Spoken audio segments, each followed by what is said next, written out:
Arson at National Psych Hospital. City Hall declared a public hazard yet again. And government allows Exxon to dump toxic water against advice and common sense.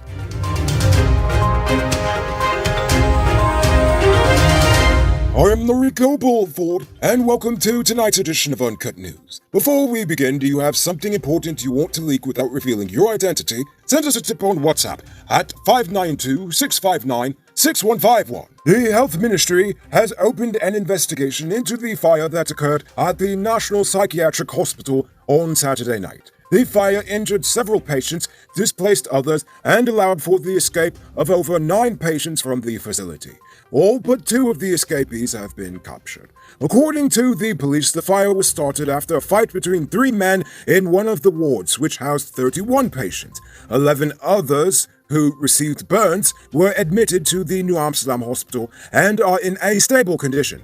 8 of the remaining patients who did not suffer any burns are now housed in the acute center, while 3 are housed in another ward. A team is currently there assessing how to secure the facility in the future. On Saturday, the president threatened to change the local content policy if foreign companies continue to enter the market, offering services that could easily be fulfilled by Guyanese companies. The president said the government would be hiring its own local content and procurement auditors. He gave the example of logistics services. Such an unscientific service should easily go to Guyanese instead of foreigners that would most likely hog all the profits and push Guyanese out of their own market. Apart from jobs, IRJAG wants the oil industry to be used as a springboard for at least 1,000 different companies, citing business opportunities in mining, agro-processing, rentals, and owning local hotels. And in other oil news, hold on tight and get ready for the drilling. Over the weekend, the Maritime Administration announced that Exxon has commenced drilling operations at the Jabilo well site within the Konji block. The well site is situated approximately 141 nautical miles from the coast and is the second of 3 exploration wells in the Konji block scheduled for this year. The drilling campaign is expected to conclude on July 30th of this year. In 2019, the Law Enforcement and Investigation Division of the GRA established a petroleum unit to mitigate the loss of revenue through fuel smuggling and tax evasion through under-invoicing. Since being established, the unit has raked in over 600 million Guyana dollars. The GRA noted that the unit was able to achieve this feat by, basically doing the damn job, which is monitoring the reporting of all fuel transactions in and out of the nation, or at least as much as it can. They also send frequent patrols throughout all 10 regions to run surprise inspections of fuel facilities. Now it's time to tell you about Best Buy's car of the day. Currently on sale is this 2009 Toyota Axio.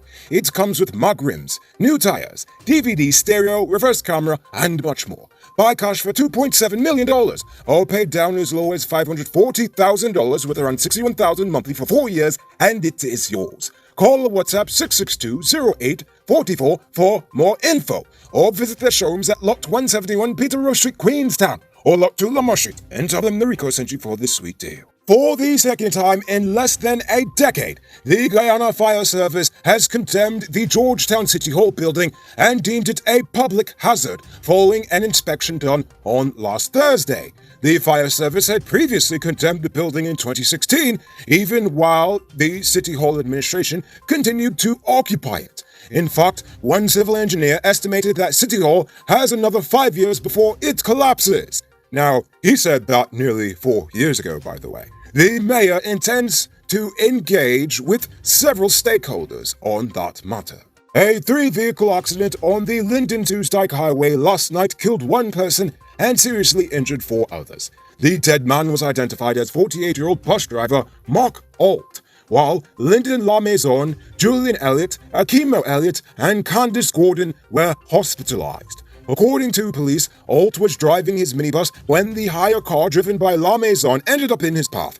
The resulting collision caused Alt to lose control of the minibus, slamming into the vehicle being driven by Julian Elliott. The bus driver was taken to the hospital, where he was pronounced dead on arrival, while the other 4 are still being treated. Yesterday, 37-year-old bus driver Quincy Trotman turned himself into the police less than a day after he was involved in a hit-and-run accident on the East Coast public road with 16-year-old pedal cyclist Vishnunath Dudnath. The impact left Dudnath hospitalized with severe brain injury, and the teen still remains unconscious. The vehicle was later found abandoned several miles away from the scene of the collision. Do you want to grow your money? Sell digital top-up. Become a top-up vendor through Cellular Plus and make some extra cash to supplement your income at your business or your side hustle. Call 685-3109 for more info. It's now time for today's Runner Report.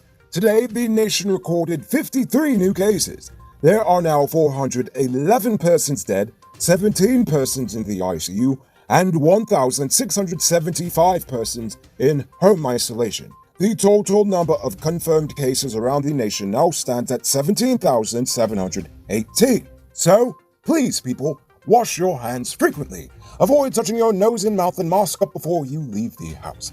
When you do leave home, try to avoid enclosed spaces and large crowds. And remember to give 6 feet of space between you and others.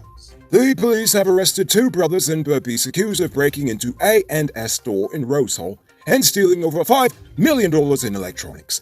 Late Thursday night, the 2 men allegedly escaped with 12 iPhone 12s, 5 iPhone 12 Pro Maxes, 35 Samsung Galaxy cell phones, 1 tablet, and $20,000 in cash, all of which were discovered missing the next day. However, by Saturday, police searched the home of one of the suspects after receiving a tip-off. 23 cell phones were recovered, while the 2 men are still in custody. Are you a truck owner that is losing money due to downtime while you wait for your parts to be imported? Now that's just stupid.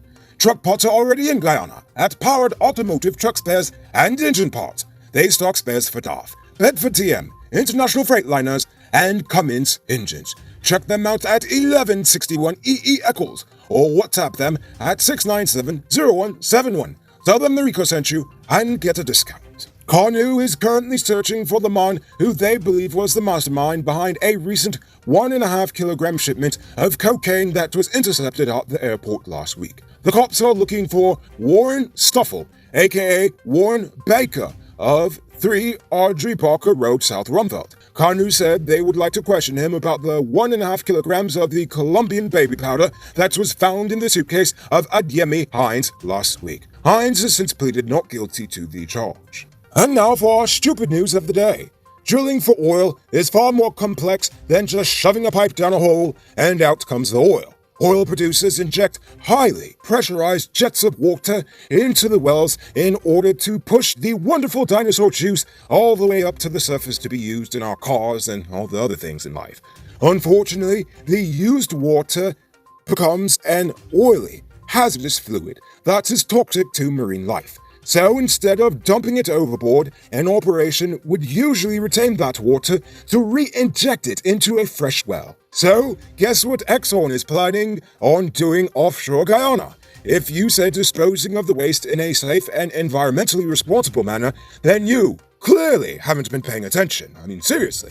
Obviously, they want to flush the bloody waste into the ocean like their own personal commode. In fact, the former EPA head, Dr. Vincent Adams, warned both the coalition and the PPP government to not give Exxon the option to pollute our delicate marine ecosystem with the dangerous fluids. But they didn't listen and allowed the environmental permit for Liza 1, 2, and Payara to include this provision.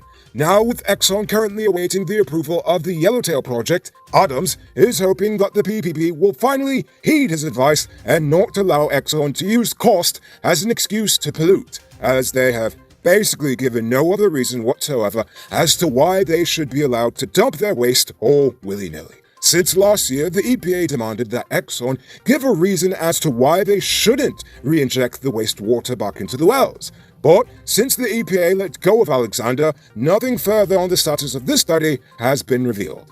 Days ago, I told you that Hess said the state wants to fast-track the approval of Yellowtail. And now we're hearing that the government is likely to allow Exxon to pollute our waters even after they've spent the past year and a half polluting our air.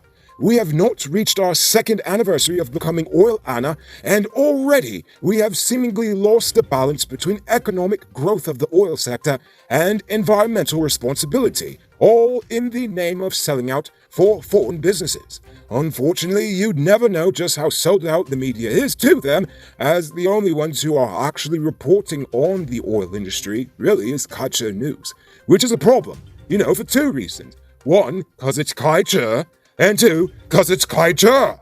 Anyway, all I'm saying is that we need to pressure the media to look deeper into this contract, and the government to renegotiate any contract that puts foreign profits over local citizens, because allowing large corporations to make money off of you and to use your home as a dumping ground is pretty stupid. Hey Guyanese business people, are you looking for a great way to advertise your business?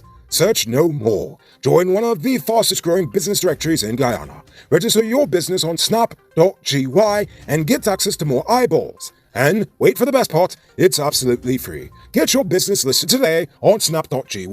Moving on to our Uncut News Viewers Poll question of the day.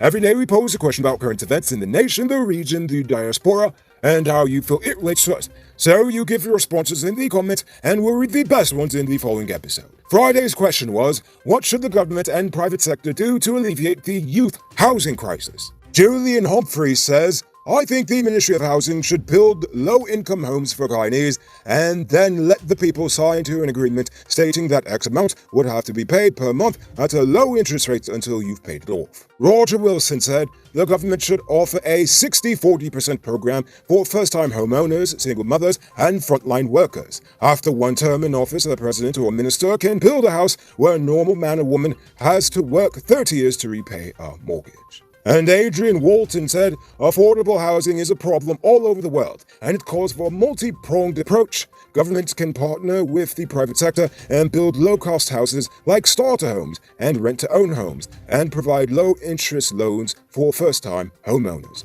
So it sounds like everybody says that we need to have some sort of new scheme for making the prices lower, even if it means the government and private sector has to bear some of the upfront costs, so it means that we can actually put some people into homes. And finally, speaking towards my point on corruption on Friday, R. Singh said, imagine the food hamper for flood relief has big corruption here. Some collect for their dead grandmother since in the 60s. Some ain't get nothing. Wow, that's a very troubling accusation that I wouldn't doubt for a second. The government really needs to look into that. So, for tonight's question, should all high net worth individuals and politicians in Guyana be required to publish their tax information? Why or why not? Think about that question and tell us in the comments below. If your response is good enough, we just might feature it in Tuesday's episode. Anyway, that's all the time we have for tonight. Check us out tomorrow for another. Until then, I'm Rico Bulford saying good night, folks. Hey Uncut News viewers, thanks for watching. You can subscribe by clicking on this button over here, or click over there for more news. You can also drop a comment to let me know if you've made it to the end of the video. Goodbye for now.